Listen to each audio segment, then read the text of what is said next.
មនុស្សស្រីយើងងាយនឹងមានបញ្ហារលាកស្បូនលឿនណាដោយសារតែមូលហេតុ4នេះចាទី1គឺទៅលើមនុស្សស្រីដែលគាត់មានដៃគូរួមភេទឬក៏គាត់មានគ្រួសារអញ្ចឹងណានៅពេលដែលគាត់មានបញ្ហារោគស្ត្រីឬក៏គាត់នៅជាមួយគ្រួសារតាំងមានសភាពក្តៅក្រហាយ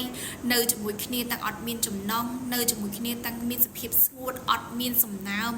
នៅជាមួយគ្នាហើយមានការឈឺចុកចាប់ខ្លាំងនៅជាមួយគ្នាហើយមានការឡើងហើមឡើងកទួលឬក៏នៅជាមួយគ្នាហើយធ្វើឲ្យយើងមានបញ្ហានៃការធ្លាក់សមកជាប្រចាំអត់បាត់ចាអញ្ចឹងក៏ងាយធ្វើឲ្យយើងមានបញ្ហារលាកដល់មាត់ស្បូនដូចគ្នាដោយសារតែកត្តាទាំងអស់ហ្នឹងនៅពេលដែលយើងនៅជាមួយគ្នារយៈពេលយូរអត់បានព្យាបាលចាទី2ទៅលើស្ត្រីដែលគាត់មានដៃគូរួមភេទច្រើនចំពោះស្ត្រីដែលគាត់មានដៃគូរួមភេទច្រើនក៏ងាយធ្វើឲ្យគាត់មានបញ្ហានៃការរលាកមាត់ស្បូនដែរទី3ទៅលើស្ត្រីដែលគាត់រំលូតកូនញឹកញាប់ពេកដូចជាការបូមការបឺតយកកូនចេញច្រើនដងក៏ងាយធ្វើឲ្យយើងមានបញ្ហានៃការរលាកដល់មាត់ស្បូនដូចគ្នាទី4គឺទៅលើស្ត្រីដែលគាត់ចូលចិត្តញ៉ាំគ្រឿងស្វឹងឬក៏ជាតិអាល់កុលច្រើនណាក៏ធ្វើឲ្យគាត់ងាយនឹងមានបញ្ហានៃការរលាកដល់មាត់ស្បូនដែរដោយសារតែប្រភេទគ្រឿងស្វឹងជាតិអាល់កុលច្រើននេះគឺវាធ្វើឲ្យស្បូនរបស់យើងក្តៅ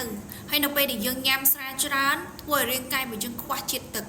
នៅពេលដែលបងប្អូនញ៉ាំទឹកអត់បានច្រើនវាធ្វើឲ្យស្បូនរបស់បងមានសភាពស្ងួតទៅជាក្តៅទៅជាកាហាយទៅជាមានបញ្ហានៃការរលាកទៀតអញ្ចឹងទៅជាមួយនឹងការញ៉ាំគ្រឿងស្វឹងច្រើននេះក៏អាចធ្វើឲ្យយើងមានបញ្ហានៃការរលាកដល់មាត់ស្បូនដូចគ្នាហើយមួយវិញទៀតទៅលើការញ៉ាំរបបអាហារបើក្នុងករណីបងប្អូនមានបញ្ហាស្បូនខ្សោយស្បូនមានងាយនឹងមានបញ្ហារលាកបងប្អូនចូលចិត្តញ៉ាំគ្រឿងផ្អាប់ច្រើនមិនថាប្រភេទជ្រក់ផ្អកម៉ាំតាពាំងឬក៏ប្រភេទគ្រឿងបុកល្ហុងញ៉ាំជាប្រចាំញ៉ាំរហូតអត់បានតមសូម្បីតែមករដូវក៏ញ៉ាំដូចគ្នាចាអញ្ចឹងបងប្អូននឹងងាយប្រឈមឲ្យបងប្អូនមានបញ្ហានៃការរលាកដល់មាត់ស្បូន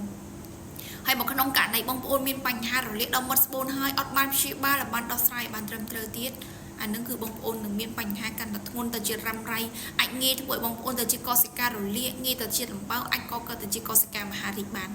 អញ្ចឹងតើតជាមួយនឹង